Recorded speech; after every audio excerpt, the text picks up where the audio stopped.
What I want to do in this video is talk a little bit about the kidney, and this is a big picture of a kidney, and to talk about how it operates at its, I guess you could call it its smallest functional level, and that's the nephron. So we're going to talk about the kidney, and the nephron. And I think you might already know the kidney, we have two of them. They're the organ that I guess is most famous for producing or allowing us to excrete waste. But part of that process, let me write excrete waste, it also helps us maintain our water, the correct level, and actually the amount of salts or electrolytes we have, and our blood pressure, but I'll just say maintain water. And it also produces hormones and things, and I'm not going to go into a lot of detail on that right now. I really just want to focus on these first two to kind of just understand the overview function of the kidney. And most of us have two of these. They're kind of closer to our back on either sides of our spine behind our liver. And this is a zoomed in version of it. A kidney isn't as big as, if you're watching this in full screen, it's not going to be as big as this picture is, but we've sliced it so we can see what's going on inside the kidney. And just to understand the different parts here, just because it'll actually be significant when we start talking about the functional units, or the nephron within the kidney. This area right here, from here to here, this is called the renal cortex. Whenever we talk about something with the kidney, if you hear renal anything, that's actually referring to the kidney. So this right here is the renal cortex, that outer part right there. And then this area right here, this is the renal medulla. And medulla comes from middle. So it's you can almost view it as the middle of the kidney. Renal medulla. And besides just understanding these words, we're going to see that they actually play a very important role in this actual filtration, or this excretion of waste, and this ability to not dump too much water or excrete too much water when we're trying to filter out our blood. So I've said before, and you might have heard it already from other lectures or from other teachers, that the functional unit of the kidney is the nephron. The functional unit. And the reason why it's called a functional unit, I'll put it in quotes, is because that's the level at which these two things are happening. You know, the two major functions of the kidney, the waste excretion and the maintenance of the water level in our blood system. So just to get an idea of how a nephron fits in within this picture of a kidney, the artist actually, I got this picture from Wikipedia. The artist tried to draw a couple of nephrons over here. So a nephron will look something like this, and it goes and it dips down into the medulla, and then it goes back into the cortex, and then it dumps into collecting ducts. And essentially the fluid will end up in the ureters right here and end up in our urinary bladder that we can later excrete when we find a suitable time. But that's about, I guess you can imagine, the length of a nephron. It goes, this is where it starts, and then it dips down again. So multiple nephrons are going to keep doing that, but they're super thin. These tubes, or these tubules, maybe I should say, are super thin. And an actual kidney, your average kidney, will contain on the order of 1 million nephrons. 1 million nephrons. So even though you can't really say nephrons are microscopic, they kind of have they're at least their length, when they dip down, you can say, oh, that's I can see that distance. You can still jam a lot of them inside of one kidney. Well, with that said, let's actually figure out how a nephron how it filters the blood and actually make sure that not too much water, not too much of the good stuff in our blood ends up in the urine. So let me draw here a nephron. So I'm going to start like this. So I'm going to start with the blood flow. So the blood's going to come in an arteriole. That's or arterial capillary, you could say. So it's going to come in like that. This is actually called the afferent arteriole. You don't have to know the names, but you might see that sometime. Arteriole. Blood is coming in. Then it goes into this big windy place. And it really winds around like that. This is called the glomerulus. Glomerulus.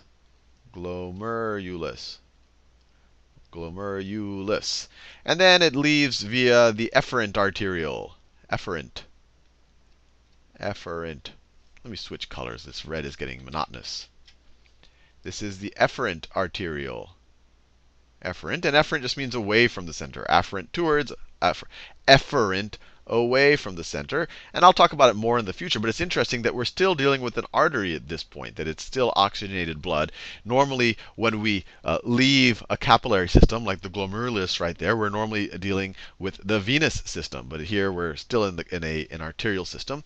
And it's probably because arterial systems have higher blood pressure. And what we need to do is we need to squeeze fluid and stuff that's dissolved in the fluid out of the blood in the glomerulus right here. So this glomerulus is very porous, and it's surrounded by other cells. So let me just draw. So this is kind of a cross section. It's surrounded, let me do it like this. It's surrounded like that by this structure.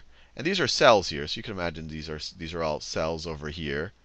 And of course, the actual capillaries have cells that line them. So there are cells here. So when I draw these lines are actually made up of little cells.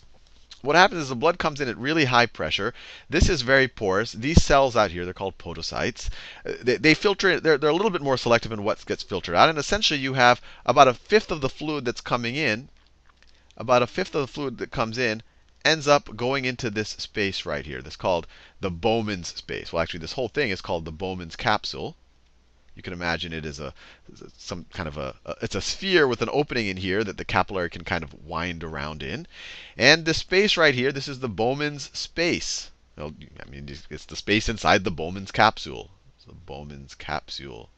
And the whole thing has cells. All of these structures are obviously made, or maybe not so obviously, they're made up of cells. And so we end up having filtrate in it. Filtrate is just the stuff that gets squeezed out.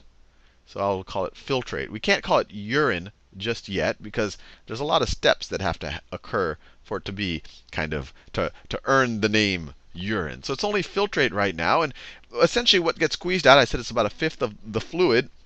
And things that are easily dissolved in fluid, so small ions, so sodium, maybe some small molecules like glucose, maybe some amino acids.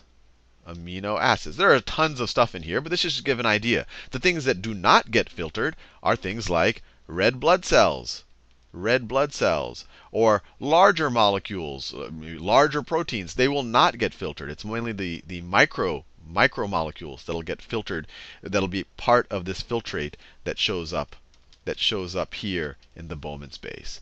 Now, the rest of what the nephron does, the Bowman's capsule is kind of the beginning of the nephron. And just to get an idea on our big picture of our kidney, if let's say that this is a Bowman's, let's say we're near an arteriole, this is a Bowman's capsule right here. It'll look something like that. And the whole nephron is going to be convoluted like this, and it's going to dip down into the medulla and then come back, and then it's going to eventually dump into a collecting duct, and I'll talk more about that. So what I've drawn just here, this is a zoomed in version of that part right there. Now what I want to do is zoom out a little bit because I'm going to run out of space. So let me zoom out. So we had our arteriole go in, it gets all bunched in the glomerulus, and then most of the blood leaves, but 1/5 of it gets essentially filtered in to the Bowman's capsule. That's the Bowman's capsule right there. I've just zoomed out a little bit. So we have our filtrate here. I'll make it a little bit, maybe I'll make it a little bit yellow. So we have our filtrate right here. That's the filtrate that just comes out at this point. Sometimes it's called the glomerular filtrate because it's been filtered by the glomerulus, but it's also been filtered by the podocyte cells on the inside of the Bowman's capsule. But now it's ready to go to the proximal tubule. So the proximal tubule sounds like so let me draw something like this.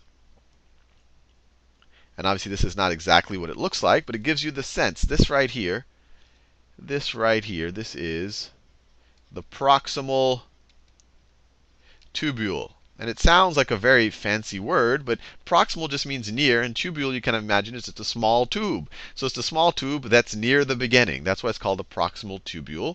And it has two parts. The whole thing is often called a proximal convoluted tubule. And that's because it's all convoluted. The way I have drawn it, it's all curvy. And I just drew it curvy in 2 dimensions. It's actually curvy in 3 dimensions. But the reality is there's a curvy part, and then there's a straight part near the end of the proximal tubule. So they'll call this whole thing the proximal tubule. This is the convoluted part. That's the straight part. But we don't have to get too picky. But the whole point of this part of the nephron, And just to remember where we are, we're now at this point of the nephron right there.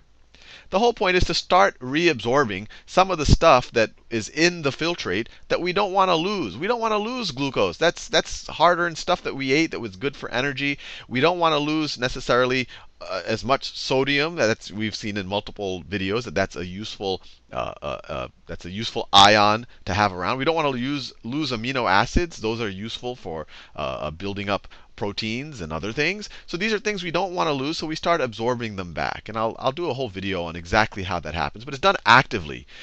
Since we're using ATP, and just as a bit of a summary, you're using ATP to actually pump out the sodium, and then that actually helps bring in the other things. That's just a kind of a tidbit on what's happening. So we're reabsorbing. So just imagine what's happening.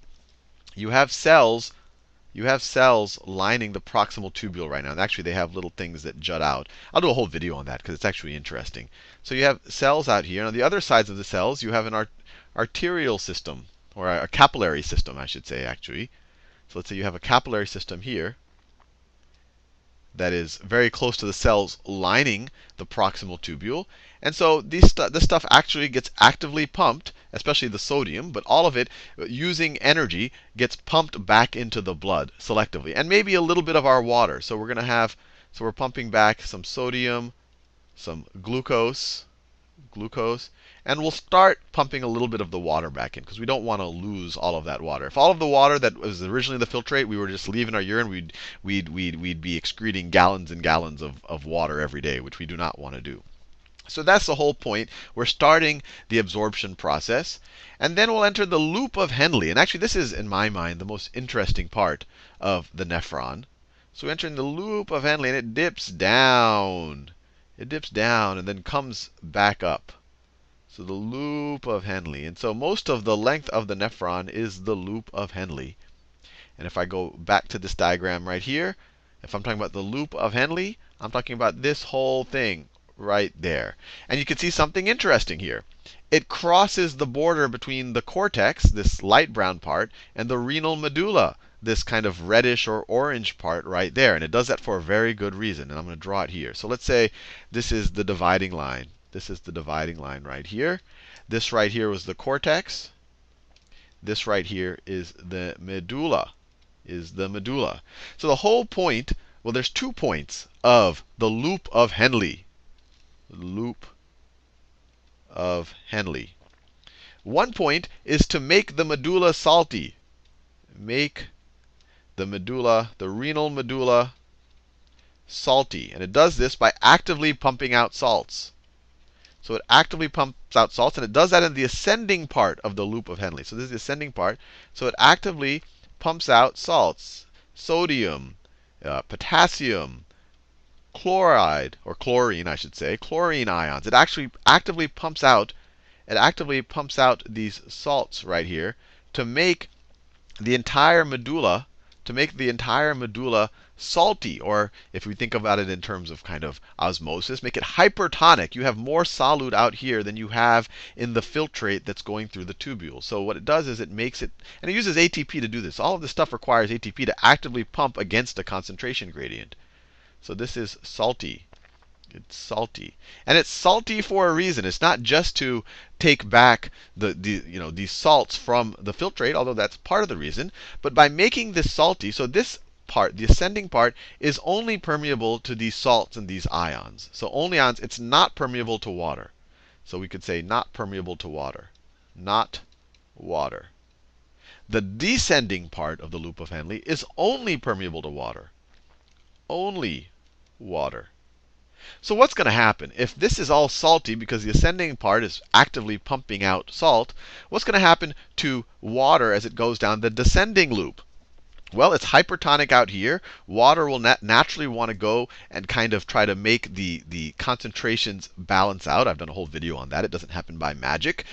And so the water will, because this is hypertonic, it's more salty, and this is only permeable to water, the water will leave the membrane on the descending part of the loop of Henle right now. And this is a major part of water reabsorption. And if I've thought a lot about why don't we just actively pump? Why don't we use ATP somehow to actively pump water? And the answer there is there's no easy way to do that. Biological systems are good at using ATP to pump out ions, but it can't actively pump out water. Water is kind of a hard thing for proteins to operate on. So the solution is to make it salty out here by pumping out ions, and then water, if you make this porous only to water, water will naturally flow out. So this is a major mechanism of gaining back a lot of the water that gets filtered out up here. And the reason why this is so long is to give time for this water to secrete out. And that's why it dips pretty nice and pretty far down into this salty portion. So then we leave the loop of Henle, and then we're almost done with the nephron. Then we're in another convoluted tubule, and you might even guess the name of this convoluted tubule. If this was the proximal one, this is the distal one. And actually, just to make my drawing correct, it actually passes very close to the Bowman's capsule. So let me do it in a different color. The distal convoluted tubule, I wanted to do that in a different color. The distal convoluted tubule actually goes pretty close to the Bowman's capsule. And once again, I've made it all convoluted in 2 dimensions, but it's actually convoluted in 3. And it's not that long, but I just had to get over here, and I wanted to get over that point right there. It's called distal. Distal is further away. It's convoluted, and it's a tubule. So this right here is the distal convoluted tubule. And here we have more reabsorption, calcium, more sodium reabsorption. We're just reabsorbing more things that we didn't want to lose in the first place. And there's a lot of things we could talk about what get reabsorbed, but this is just the overview. And we're also reabsorbing a little bit of more water. But then at the end, right here, our filtrate has been processed. A lot of the water has been taken out. It's a lot more concentrated. We've reabsorbed a lot of the salts, electrolytes that we want. We've reabsorbed the glucose and a lot of the amino acids. Everything that we want, we've taken back. We've reabsorbed. And so this is mainly waste products and water that we don't need anymore. And then this gets dumped into collecting ducts. This gets dumped into collecting ducts, and you can kind of view this as the trash chute of the kidney, where multiple nephrons are going to dump into this. So that might be the distal tubule of another nephron right here. This is a collecting duct. Collecting duct, which is just a tube that's collecting all the byproducts of the nephrons. And the interesting thing is, the collecting duct further goes into the medulla again. It goes into the medulla again, to the salty part again. So if we're talking about the collecting duct, maybe the collecting duct's coming back into the medulla, collecting all of the filtrate from the different nephrons. And because it goes back through that super salty spot in the medulla, we actually have 4 hormones called antidiuretic hormone that can dictate how porous this collecting tube is. And if it makes it very porous, it allows more water to leave as we go through the medulla, because this is very salty. So the water will leave if this is porous. And when we do that, what that does is it makes the filtrate, and we can maybe start calling it urine now, even more concentrated. So we don't lose, so we lose even less water, and it keeps collecting until we end up here, and it leaves the kidney and goes via our ureters to the urinary bladder. So hopefully you found that helpful. And I think the neatest thing here is just how we actively reabsorb the water, and how we, well, actually, in my mind, that is the neatest part in the loop of Henle.